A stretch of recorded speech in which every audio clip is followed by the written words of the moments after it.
Imagine que você é tão rico que a escolha entre ilha ou iate simplesmente não é um dilema para você. Você pode ter ambos, uma ilha particular no Mediterrâneo, um super iate do tamanho de um quarteirão urbano, um liner particular no estilo dos sheiks de Dubai.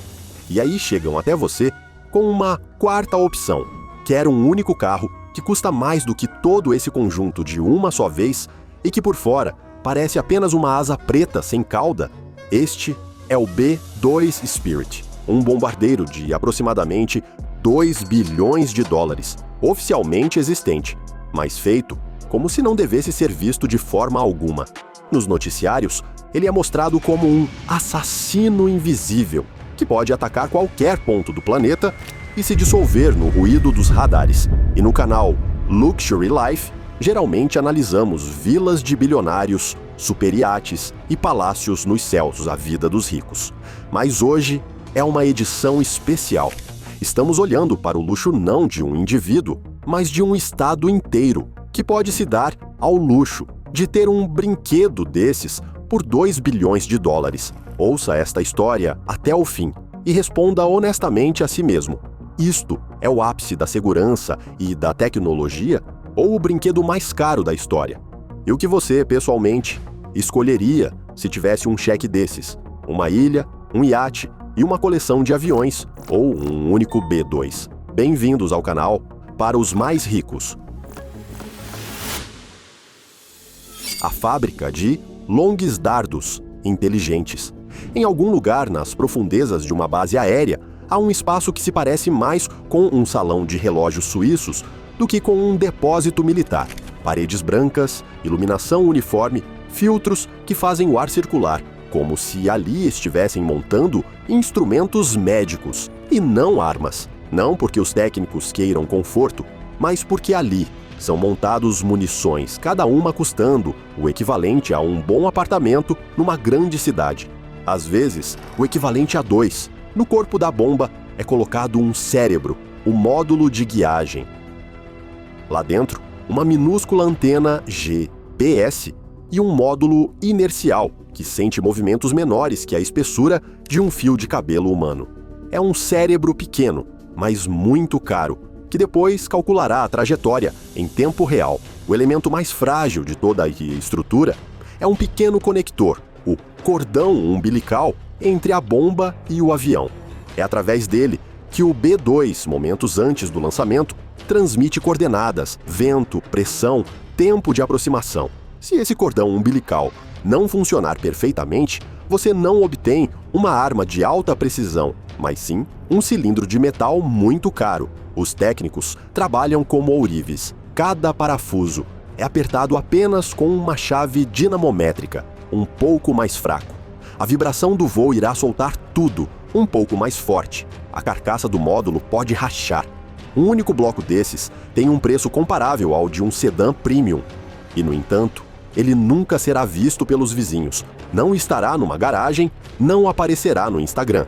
Ele está escondido dentro de um item consumível que, idealmente, desaparecerá sem deixar vestígios. Depois, na bomba, é instalado o módulo de cauda, com os lemes. Cada leme é movido por seu próprio motor elétrico, capaz de mudar de posição em frações de grau. Antes de sair da oficina, a cauda é submetida a um programa. Os lemes se movem, congelam, movem-se novamente. Meio segundo de travamento e a precisão já não é de metros, mas de dezenas de metros. No final, a bomba é pesada, não aproximadamente 1 tonelada, mas um número exato. Para nós, uma diferença de alguns quilos não muda nada. Para o computador do B2, isso já representa uma trajetória de impacto diferente. E, com tudo isso, até o momento do lançamento, a bomba é absolutamente segura. O espoletador está desenergizado, as baterias dormem, toda a inteligência funciona apenas em modo de teste. Enquanto está no carrinho ou no compartimento de bombas, é apenas um cilindro de metal muito caro. Imagine-se no lugar do técnico. À sua frente, uma fileira desses cilindros, cada um ao preço de um apartamento. Sua mão treme, você aperta demais um parafuso e alguém acaba de perder uma fatia do orçamento comparável ao salário anual de um escritório inteiro. É com essa roleta russa que eles vão trabalhar todos os dias. Você gostaria dessa responsabilidade?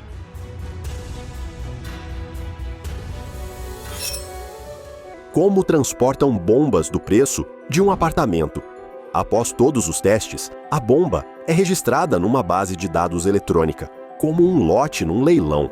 Ela tem seu próprio número, histórico de verificações, assinaturas dos responsáveis, e só depois disso é carregada em reboques especiais. Não são carrinhos simples, são pequenos cofres climatizados, mesma temperatura, proteção contra condensação, mínimo de vibrações. Imagine uma joalheria de luxo enviando uma pulseira de $1 milhão. Não a transportam no porta-malas de um carro, transportam-na numa maleta protegida e isolada, com segurança e controle. Aqui a lógica é a mesma, só que em vez de uma pulseira, é uma tonelada de metal. O Estado gasta dinheiro à parte apenas para transportar cuidadosamente o apartamento com eletrônicos até o avião. E enquanto os munições já estão prontos, o próprio B-2 ainda tem que provar que é digno de tal conteúdo. Os escultores da invisibilidade, pele de $1 bilhão. O B-2 não desaparece. Ele continua sendo uma enorme asa preta. Apenas se comporta diante das ondas de rádio como se não existisse. Em vez de tinta comum, um material especial, em termos de resistência, mais parecido com uma lousa escolar do que com um esmalte de aviação. No seu interior, minúsculas esferas de ferro que absorvem a energia do radar e a transformam em calor. Qualquer granizo, chuva forte, pássaro, escada mal colocada, gasolina derramada e na superfície lisa aparece uma microfissura. Para o radar, isso já é um pequeno espelho. Antes de uma missão importante, rastejam sobre o avião homens que podem ser tranquilamente chamados de escultores do stealth. Eles inspecionam os bordos de ataque, a primeira linha de impacto das ondas de radar, examinam as entradas de ar. Ali, qualquer rebordo transforma-se num farol. Verificam as juntas dos painéis, sob as quais está escondida uma fita condutora. Cada costura deve ser como uma película perfeitamente colada num smartphone novo. Uma folga da espessura de um cartão de crédito e, em algum lugar num radar estrangeiro, aparece subitamente uma marcação indesejada. Se encontra um defeito, começa um trabalho de ourivesaria. A área danificada é lixada, aplica-se uma nova camada do revestimento num estreito corredor de temperatura. Depois, lixa-se novamente. A tolerância para a lisura é de apenas algumas folhas de papel sobre um longo segmento. Em essência, cada vez o B-2 não é apenas reparado, é esculpido de novo. Imagine um artesão que passa 8 horas seguidas lixando a mesma área, sabendo que, se ele exagerar, em algum lugar no outro país, acenderá um ponto no radar onde não deveria estar. Quanto você cobraria por um dia de trabalho desses?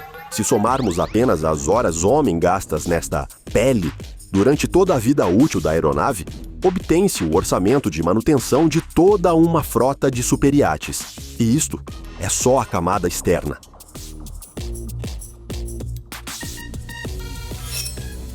A mecânica que não tem direito a falhar. Enquanto os escultores da invisibilidade aperfeiçoam a forma, outras equipes estão ocupadas com o que não se vê nas belas fotografias. A hidráulica do B-2 opera a uma pressão em que um jato de fluido é capaz de cortar metal. Por isso, existem vários sistemas. 1 falhou, é desagradável. 2 é grave. 3 ainda é possível pousar, mas será um pouso que os pilotos lembrarão para o resto da vida. Tudo é verificado. Os atuadores dos lemes e elevons, o trem de pouso, freios, pneus, o ar-condicionado, o aquecimento, os barramentos elétricos que alimentam a navegação, as comunicações e os mecanismos de lançamento. Este é o mundo dos relógios caros na escala de um avião. Uma pequena peça quebra, e o mecanismo de centenas de milhares se transforma apenas num belo objeto. Aqui, a aposta é maior. A bela máquina pesa centenas de toneladas e custa mais do que muitos complexos de arranha-céus. A tripulação de milhões. O avião está pronto. As armas esperam, mas sem as pessoas, o B-2 é apenas uma estátua cara. Separado dos hangares, existe o laboratório da tripulação. Máscaras, capacetes, macacões, coletes. Tudo isto custa o mesmo que carros de luxo. Mas foi criado para um único cliente, o piloto. O B-2 voa tão alto que uma simples despressurização sem proteção se transforma numa situação mortal em segundos. Uma máscara de oxigênio comum não é suficiente. São necessários trajes especiais de alta altitude. Cada máscara é conectada a uma bancada que simula o ar rarefeito e a carga. Ela deve fornecer oxigênio, mesmo quando o piloto tem dificuldade apenas para inspirar. O microfone embutido é testado da mesma forma. A comunicação não pode falhar no momento em que é preciso falar rápida e claramente. Os capacetes custam mais do que muitos automóveis premium. Neles, há suportes para visão noturna e a capacidade de escurecer o visor em milissegundos, caso uma explosão nuclear ilumine o céu. Os coletes de sobrevivência estão repletos de balizas, espelhos e pastilhas para água. Na vida comum, isso parece um kit de camping barato, mas no momento da ejeção, ele vale mais do que qualquer relógio de luxo. Os trajes anti-G inflam-se, de modo a evitar que o sangue saia da cabeça durante as manobras. Cada traje é ajustado para uma pessoa específica. É como um terno feito por um bom alfaiate, só que não é costurado para um encontro no tapete vermelho, mas para um encontro com as forças G. As missões do B-2 podem durar até 40 horas. Imagine passar 2 dias úteis, seguidos num assento, que custa como um apartamento de classe executiva. Aqui o conforto deixa de ser um capricho e torna-se uma ferramenta de capacidade de combate. Em algum lugar na escuridão do cockpit está sentada uma pessoa que sabe. Sob ela está um investimento voador de valor superior a um quarteirão inteiro. E um único erro seu pode custar não só a carreira, mas também uma crise política. Gostaria, ao menos uma vez, de estar no lugar dele? Escreva nos comentários.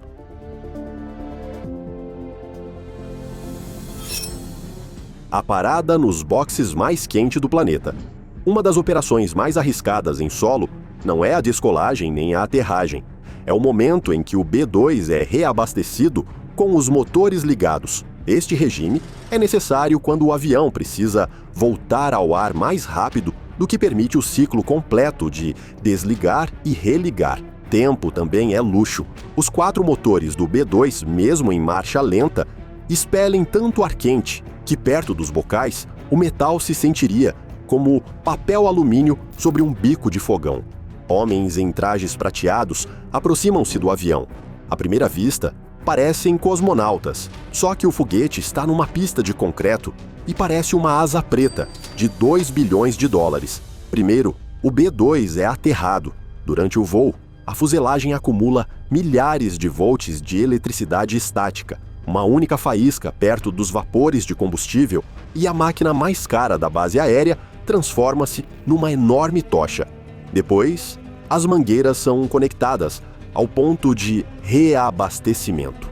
O combustível flui a uma velocidade de aproximadamente 600 galões por minuto. Em meia hora, cerca de 167 mil libras de querosene são despejadas nos tanques.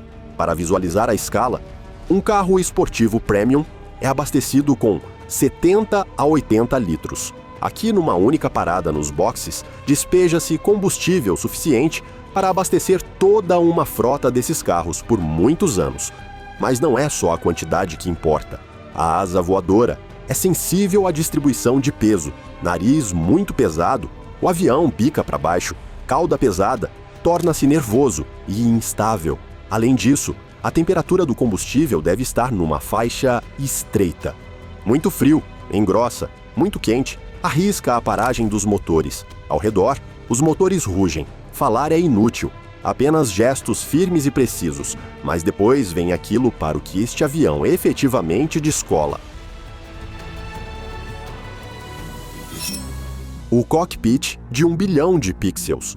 Os pilotos entram no avião por um alçapão à frente do trem de nariz, sobem por uma escada estreita e sentam-se em assentos que, em custo, facilmente podem competir com o ensino superior numa universidade de topo. São sistemas de ejeção capazes de lançar o homem para fora do cockpit numa fração de segundo, mesmo que o avião esteja voando de cabeça para baixo ou já quase tocando o solo. Diante dos olhos, um painel de vidro, ecrãs, indicadores, teclados. O cérebro do sistema é o computador de missão, que outrora ultrapassaria em poder computacional tudo o que o programa Apollo tinha. Primeiro, ligam as unidades inerciais. Elas precisam de alguns minutos de repouso absoluto para ler a rotação da Terra. Durante todo esse tempo, o B-2 não pode mover-se 1 milímetro. Depois ligam o GPS militar, criptografado, com precisão de alguns pés. Ao taxiar, os pilotos verificam cada superfície móvel. O B-2 não tem quilhas verticais, não tem lemes de direção convencionais.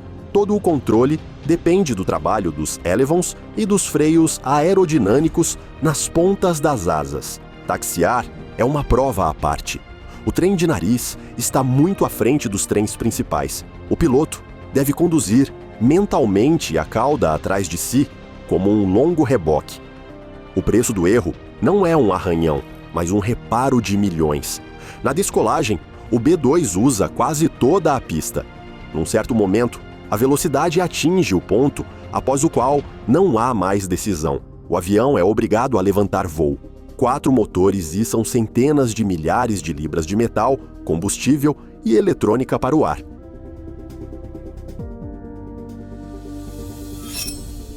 Voo, onde o ar termina. Na sua altitude de cruzeiro, o B-2 voa, onde os aviões comerciais já estão no limite de suas capacidades. A maior parte do tempo, o avião é mantido menos pelo piloto e mais pela automatização. Os computadores fazem milhares de microcorreções por segundo, mantendo a enorme asa sem cauda em voo estável. Sem esses algoritmos, o B-2 sairia do modo controlado em poucos segundos. No cockpit, luz suave, zumbido constante, raras comunicações. Lá embaixo, fronteiras, luzes de cidades e aquelas pessoas que pagam os impostos, que um dia custearam este voo.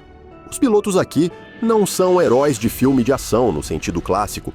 Assemelham-se mais a gestores de um superfundo a quem confiaram um ativo no valor de alguns bilhões. Eles monitoram a rota, desviam de zonas de defesa antiaérea, coordenam reabastecimentos em voo e preparam as armas para o momento em que devem despertar. Enquanto tudo isso acontece, as bombas lá dentro ainda não sabem para onde vão. Todas as coordenadas estão armazenadas na memória do avião e são transmitidas à arma no último momento. O despertar da bomba. Antes de entrar na área do alvo, a tripulação seleciona qual JDAM será lançada primeiro. Dentro do compartimento de bombas, um tambor rotativo posiciona a célula desejada na posição de lançamento.